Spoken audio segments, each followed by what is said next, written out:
Hey guys, welcome to today's periscope from Secret Groomers Business. Great to see you guys online so early. Thanks for coming. So today's periscope is all about, is the risk worth the money that we're making? So when it comes to this topic, I find it really interesting that a groomer will risk clipping a dog that will bite it, or a cat when they don't feel comfortable with the animal, all for sometimes, as little as $5 or $10, especially if it's a nail clip, or if they're doing, the most of us make in grooming is, between $50 and $100 per session. So why are we risking our health and our business and our employees for that small amount of money? I see quite often that a lot of groomers will take on every single animal they can. I don't know, is it desperation? I'd love to hear what your guys' feedback is. Is it because they feel more capable than they are? Is it because they really need the money? Why do people who own salons put their employees at risk and put themselves at risk for taking on animals that potentially could injure them or cost them more money? So how does an animal potentially cost a salon more money? So if it injures yourself and you have to stop work and take time off, there's no income coming in, especially for sole businesses that you're the only groomer in the business. If it injures an employee can go out on workers' comp. Again, you don't have someone bringing in income by grooming, but you're having to pay their medical expenses. So that's a cost to the business. You could injure the dog accidentally. So if a dog's a real biter and it races around and accidentally grabs its tongue in the scissors, or does a cruciate by throwing itself off the table, again, this can cost your business in vet bills.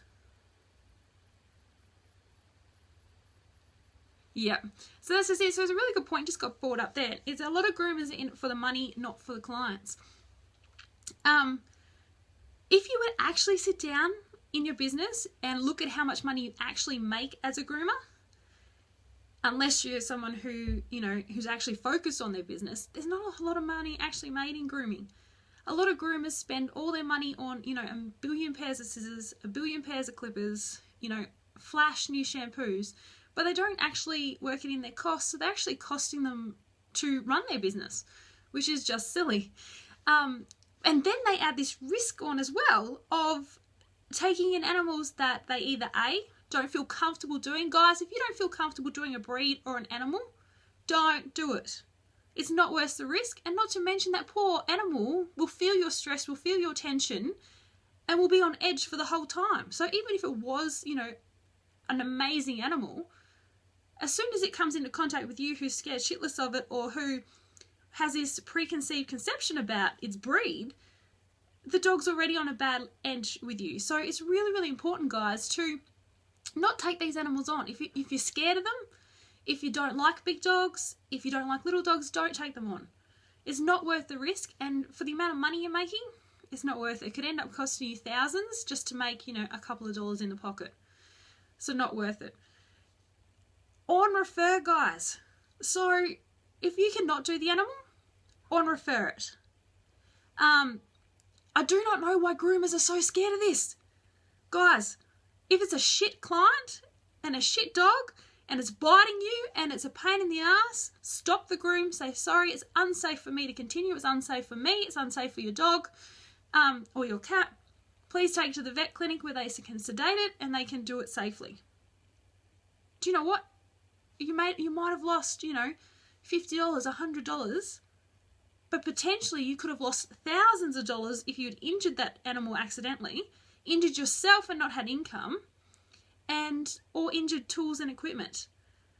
So guys, really think about this. Like, on refer, if the animal's too hard, there's no shame in saying, you know what, this animal is a safety risk to myself and itself. I'm not going to do it because it's not safe. Send it to the vet clinic. There's nothing to lose by sending that sending that animal on to the vet clinic. If you keep doing the animal and you do injure it, or it injures you, you have the risk of losing your reputation or being known as that groomer that hacked up that dog. even though no one will know the circumstances. They won't turn around and say, hey, guess what, my dog, like, you know, was attacking and the groomer accidentally clipped her with the scissors. No, you'll be known as the groomer who hacked up the dog. No, you know, anything about it. So you lose your reputation. You potentially could be off work if it injures you. The emotional stress of you actually injuring that animal. I mean, most groomers do have a good heart. So the fact that you injured an animal, even though it was its fault, you still feel it and you still, you know, you lose your confidence and it's just not worth the risk. And then, fourthly, they might not even pay, because if you've just injured their animal, you can't expect them to pay for the groom that you just did. And then you've got to pay for their vet bills and all the rest of it.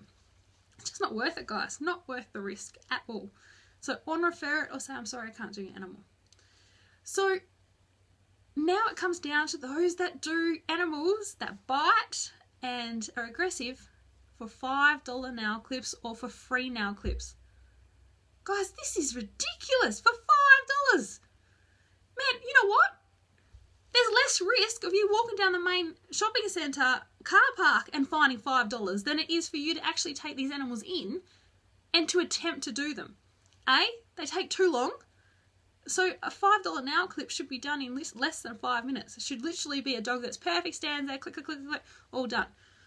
If you're having to fight it for half an hour or an hour to get a nail clip, your time's worth more and it's not worth the risk again, guys.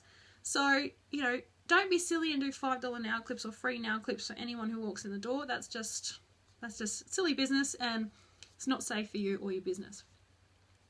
Okay, so for the last part of our safety for today is, if you are not comfortable or have never groomed a species, so we're going into species now, guys, don't do it, guys. I cannot stress this enough.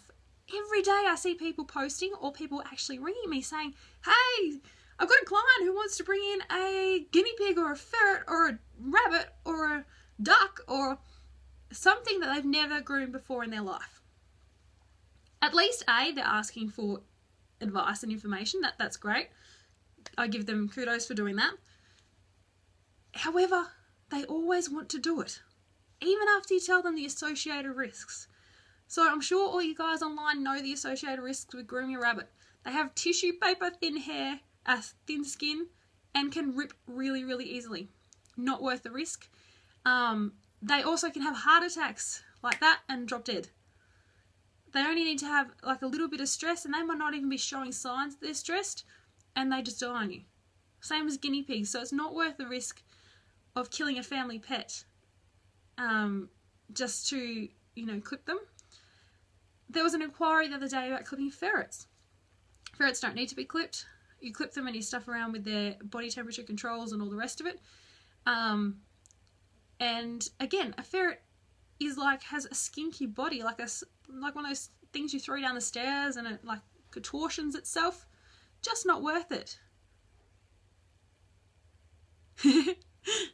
And they could turn around at 100 miles an hour and contortion their body, and you're trying to clip. It's so easy for skin to get caught up and you to rip their skin again.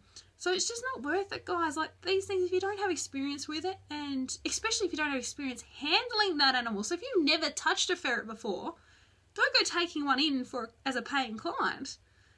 Same as rabbits and guinea pigs. If you've never actually handled the animal, you don't know the basics to what is stressed. You know, what are the signs that a rabbit is starting to become stressed? You know, what to look out for, what areas to look out for. And here's a really good example. So I've clipped a few rabbits before in my life. I've skinned a few rabbits before in my life. But do you think I could ever actually remember or think that I've ever seen how a tail is actually made up on a rabbit? So I had two daycare rabbits. I got asked to go to daycare and to clip these two rabbits that were matted head to toe. And so I was clipping them, and like these mats were literally from head to toe, from their ears all the way down to their feet. One big pelt just come off them. So I had to do them in a couple of days over stages because, of course, they get stressed and they get upset, and I don't want them to die because there's all these little kids watching me do this. And we got to the tail end, and I couldn't for the life of me remember how a rabbit's tail looks. Like, do they have a stump? Is it just this fluffy thing that can just be clipped off? Could not for the life of me remember how a rabbit's tail is formed. Do you think I could find anything online either? I rung people and they were like, I don't know, you just skin them and it just all comes off. And I'm like, well, I'm trying not to skin them. I need to know how to work around clipping this mat off that is literally the whole body encased in it. You know, am I clipping down? Is there a bone? Like, so that's really important. Like, at least I was aware that I needed to investigate that. But some groomers might accidentally have taken off the little tiny little stump they actually do have. It's not just cotton wool stuck on the end, like it is actually a little tiny tower. And again, if I had just, you know what, I think it's just a cotton wool thing, I just clip it off, I could have caused a lot of damage. And this can happen with animals that you're not aware of how they're made up anatomy wise. I mean, groomers do it all the time with dogs. They clip off a dew claw because they didn't realise it had 2 dew claws, or they didn't realise there was a dew claw there. It does happen. It's freaking nature. It happens, but you need to be aware of this sort of stuff. You need to be aware of the makeup of the animal you're doing. You need to be aware of the signs that it's stressed, and you need to understand how to handle them. So, is that worth the, you know, $50, $100 that you're going to charge to do it? And, you know, the personal stress of you actually stressing about the fact that you're doing it. So these are things that I just wanted you guys to have a think about. You know, are you putting yourself in jeopardy of costing your business hundreds, thousands, or even hundreds of thousands just to bring in that little tiny bit of money? You know, is it really what, you know, you want to be doing in your business? Is it improving your business in any way? If not, then you know what? It's not worth the risk. It's not worth the bad name going around town when it goes wrong. It's not worth personal injury to yourself or the client. And it's just not worth the stress. Not worth the stress at all. So I just had a message come in on Twitter. I was going to bring that up in another periscope, but I'll do it right now.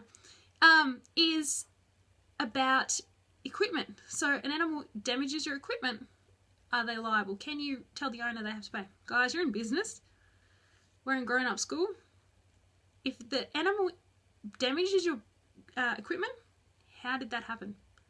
So if the dog's on the ground and you're running free-range animals and they chew the cords, that's your own fault. Should have been in cages or should have not had electrical equipment near them.